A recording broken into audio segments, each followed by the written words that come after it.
Hey everybody, welcome to the show. I am Church, your host. This is my studio. I'm still in the process of making it studio-ish. Is that a word? Anyway, I did not want to sit on this topic, so I decided to go ahead and throw it out there and have a discussion with y'all, and maybe we can have a civil discussion in the comments. I would enjoy that. But let's get started. I love comic books. I always have. I grew up on comic books. I grew up on Marvel and DC and Image. You know, those were the big three. I remember when Image was formed. That's how old I am. I am. That dates me. I'm pretty sure of it. But it was exciting because it was fresh. It was new. It was all the things, all the little check marks, that people want to check these days with diversity and inclusion. I mean, you had Spawn, which was their flagship character. He was a black man who returned from the depths of hell to avenge his death and save his family. And in the movies, they were his family. His wife had married, Terry, which was his best friend, which happened in the comic books. But in the movies, they cast a biracial family, which I thought was, unique at the time. That's fine. I mean, Terry's race never held a linchpin to his character, to be honest. So it is what it is. But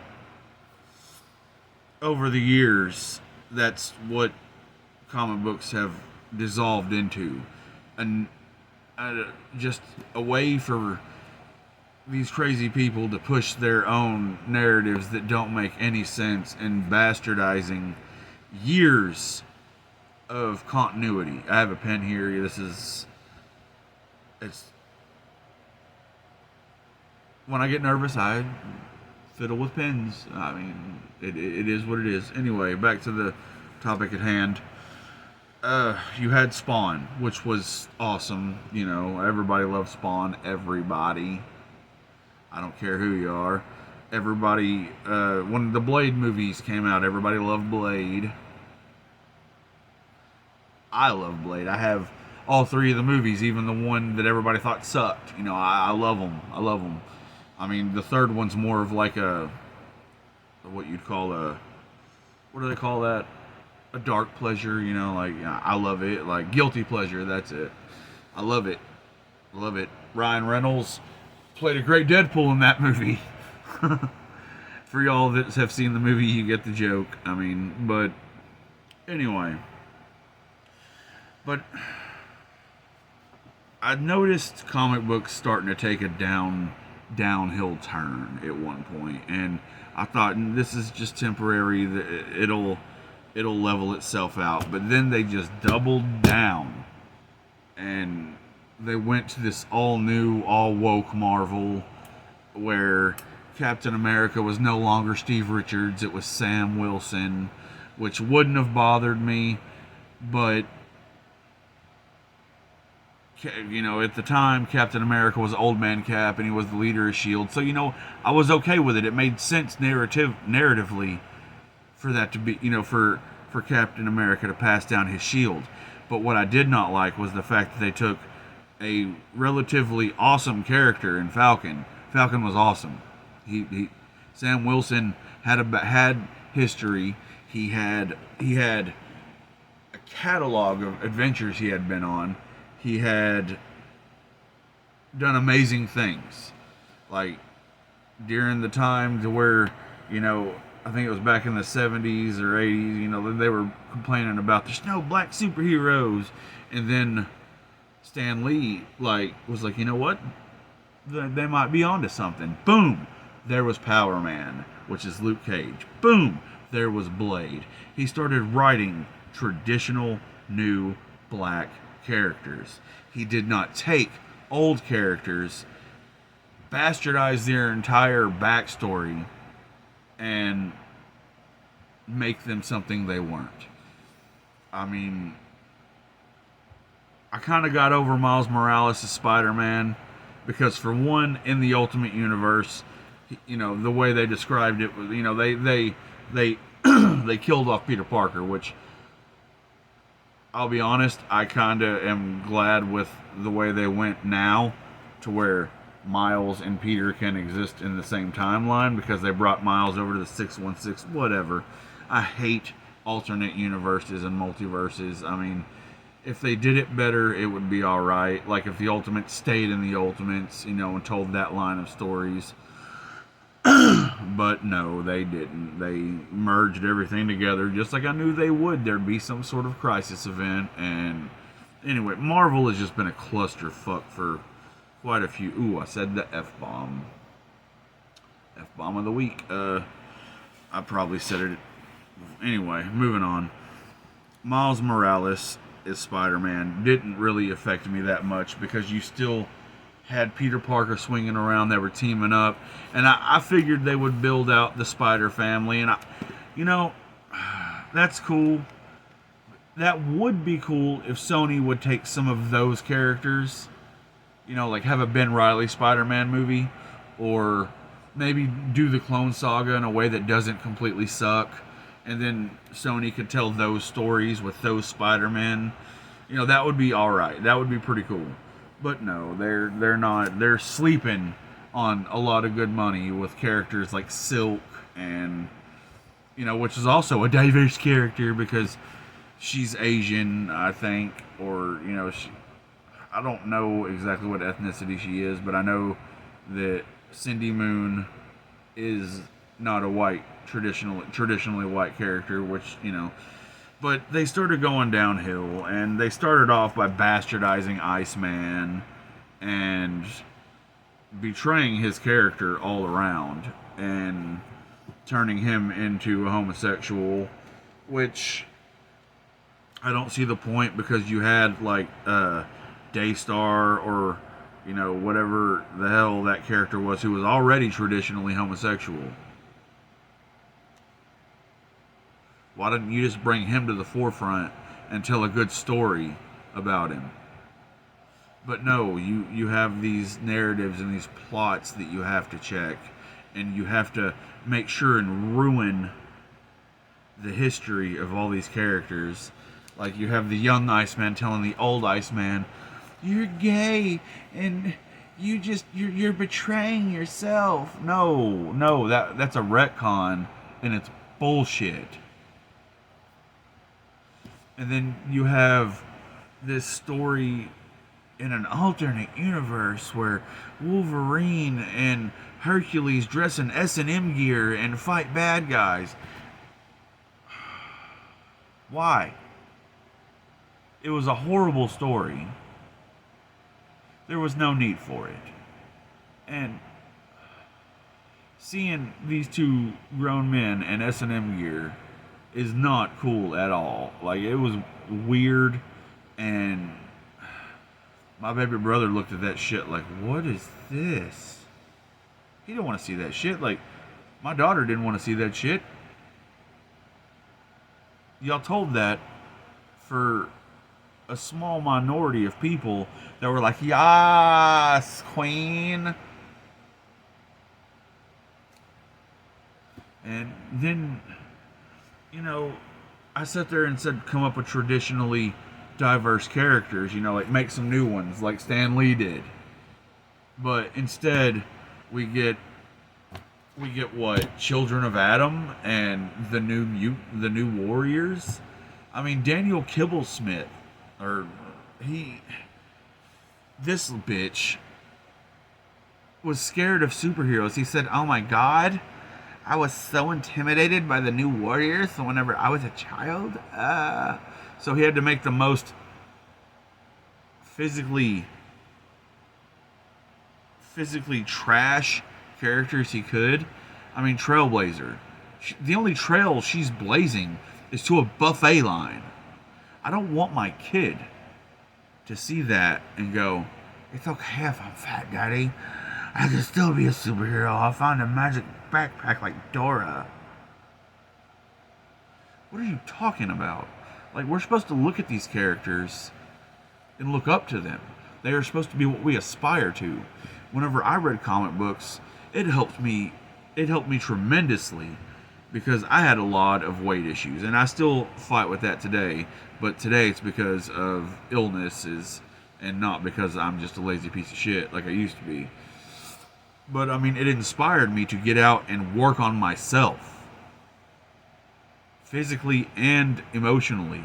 I wanted those heroistic traits. I wanted to be a better person.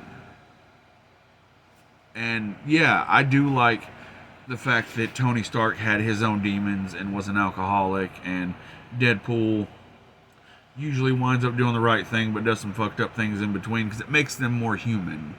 But still, at the end of the day, they endure and they move past it and they get past it, and they are the heroes we're supposed to look up to.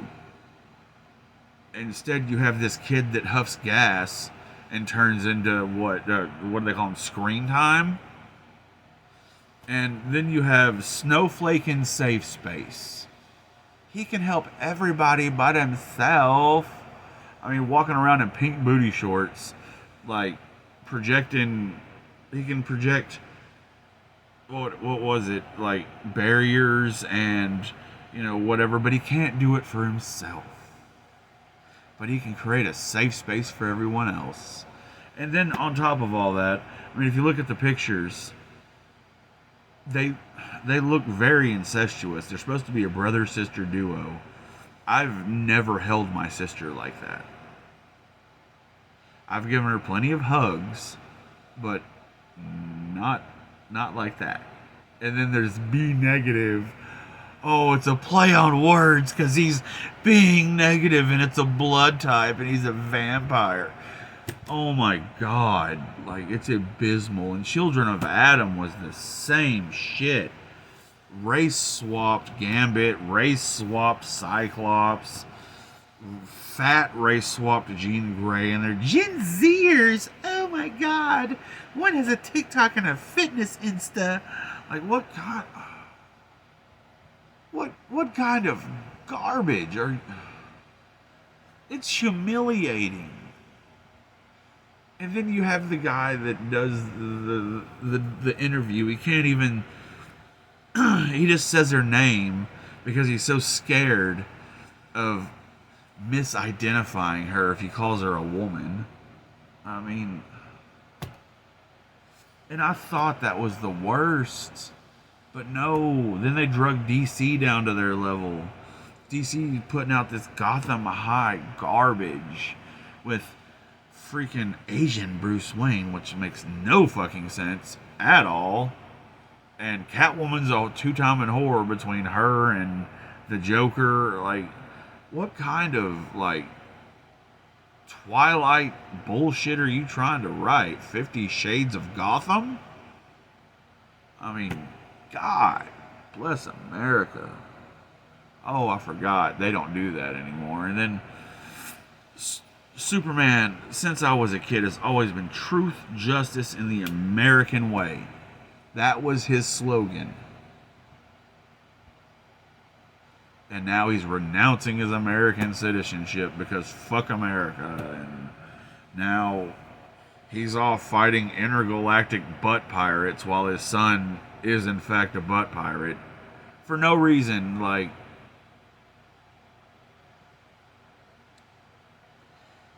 Maybe, I don't know, just cuz. I mean, it's ridiculous.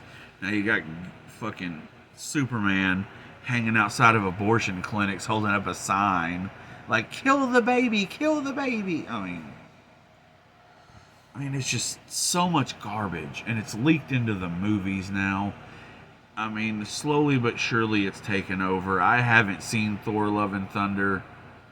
I've heard it was okay, but I've heard that it is, in fact, more and more progressive, which no one gives a shit. You know how I can tell you that no one gives a shit about none of this? Comic book sales have dropped tremendously. And, you got all these normies out there like, it's because of this and that. Oh, it's the times. Blah, blah, blah. No, it is not. Because the only thing that has saved Marvel and kept them on this best-selling list was a crossover they did with Fortnite. The rest of it, all the sales are going to mangas and other Japanese comic books because they're still good. They're still telling good stories. I mean, I love Dragon Ball Z. I love Cowboy Bebop. I love Inuyasha. I loved Full Metal Alchemist. Like all of the early 2000s things that bled over into America, I wound up checking them out and finding other ones that I loved, like One Piece. I didn't watch the American dubbed one. I watched the Japanese subbed because the story made more sense. It was good. The characters weren't bastardized. Like in the American version, my favorite character is always walking around with like a lollipop. The motherfucker's walking around with a cigarette the whole time. And I mean, to a lot of y'all, that doesn't matter. And to me, it really doesn't matter. But I liked watching the actual how it was supposed to be presented. And manga sales have gone through the roof because Western comics can't deliver. It's not that they can't deliver, they just won't.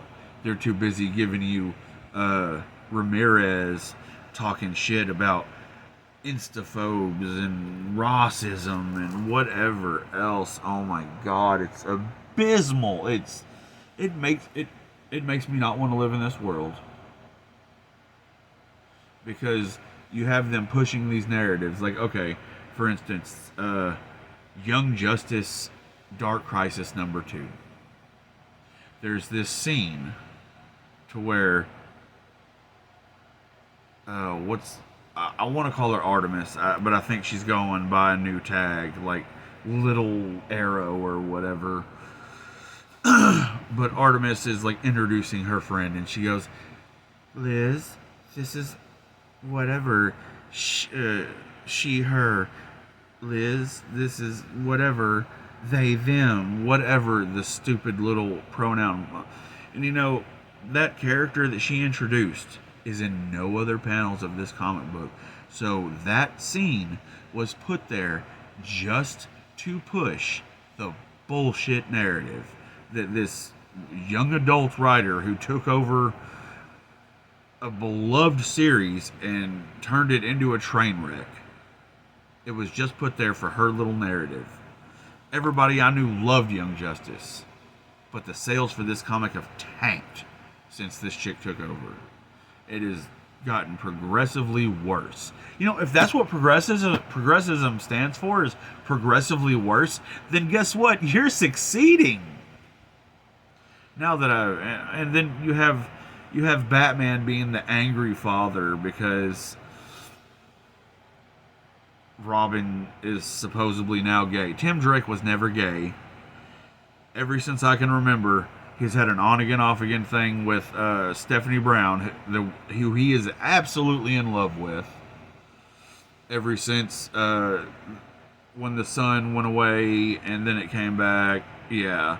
Well, anyway, Stephanie Brown is spoiler. Stephanie Brown and Tim Drake have been together all along. Except for, of course, comic books, well, Batman is the angry father who's all like, "Tim, you get to be Batman. It's what you've always wanted." He goes, "And Stephanie will love you again if you're Batman." "But I don't want to date Stephanie. I want to date Bernard." That's the face, she draws him having, like, "I want to date Bernard." Like, what kind of garbage? What kind of... It's not even the fact that he's gay. It's the fact that is like some bullshit writing. Like, no one talks like that. I mean, if anything, that conversation could have went a hell of a lot better and played a lot smoother, but she did it blatantly to push her narrative, like, full on in view. And then Batman's all like, "Oh, you'll get out of this little phase. She's your destiny." Like, Batman doesn't give two shits what Tim Drake does. As long as Tim's happy. Tim, Jason, all of them, they're like his kids. He loves them. Bruce Wayne, they are his weakness. But instead they're played for shilling and bullshit. Like,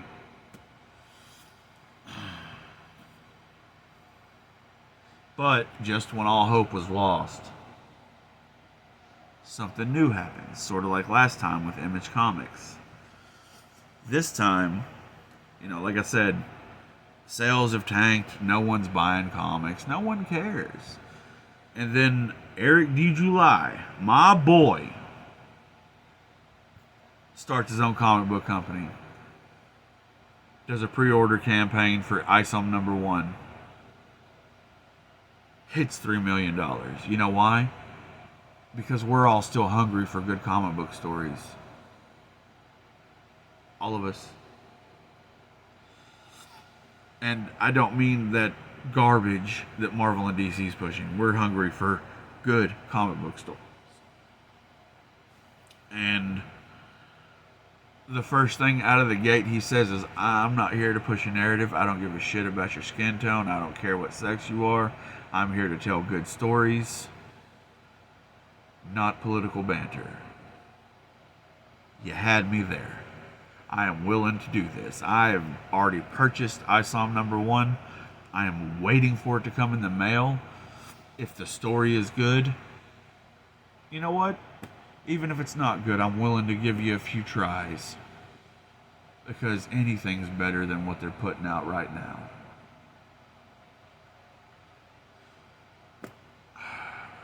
And I am fully committed to trying this rippaverse thing out. I hope it is everything we hope it is. And on that note, I am also getting with a few of my friends, because if anybody knows me, I'm a writer. I love writing. I've been writing since I was a kid. I have books on books of stories told about superheroes that I never did anything with, just because I wrote, because I loved it.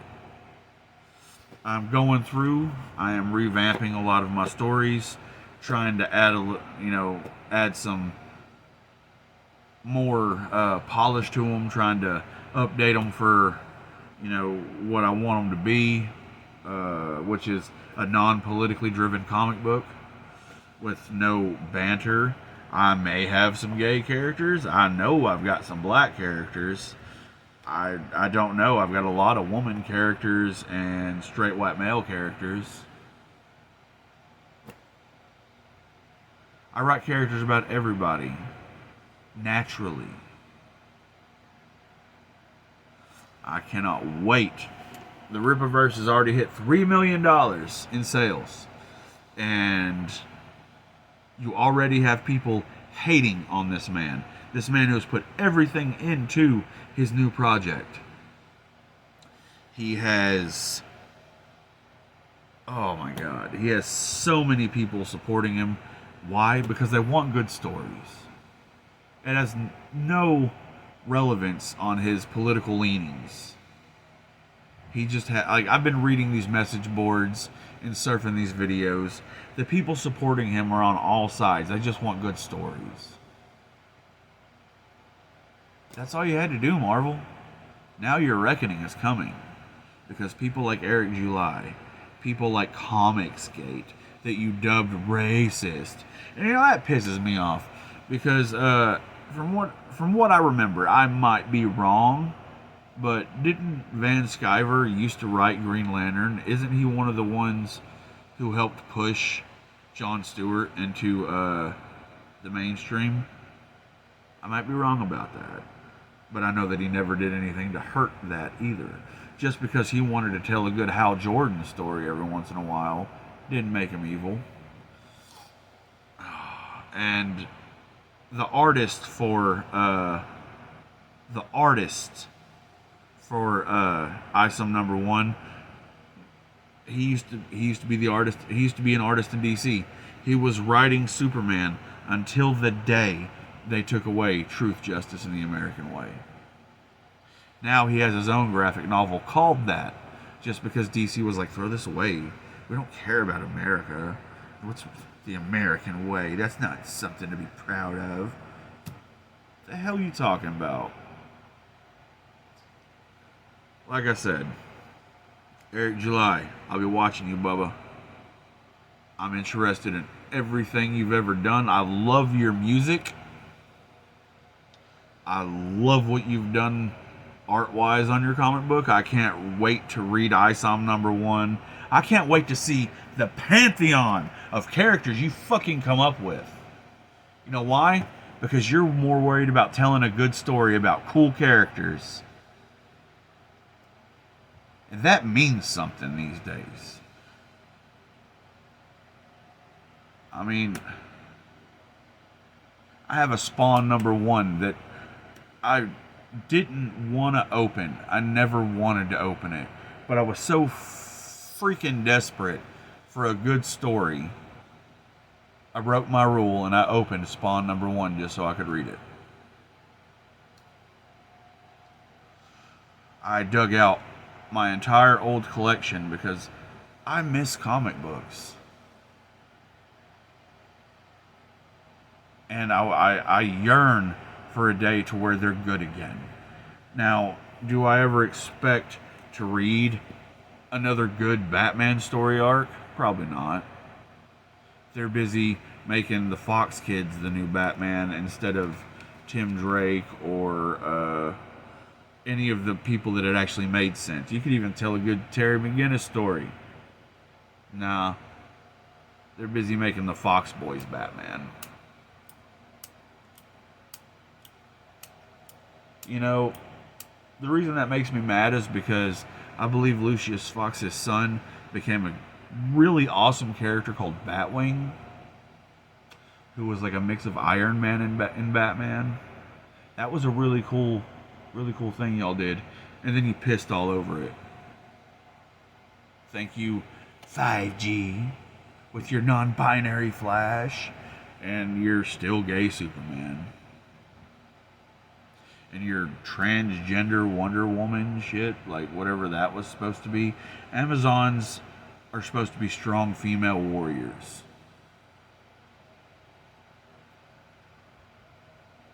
Female being the operative word.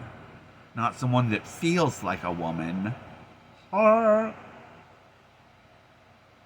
mean...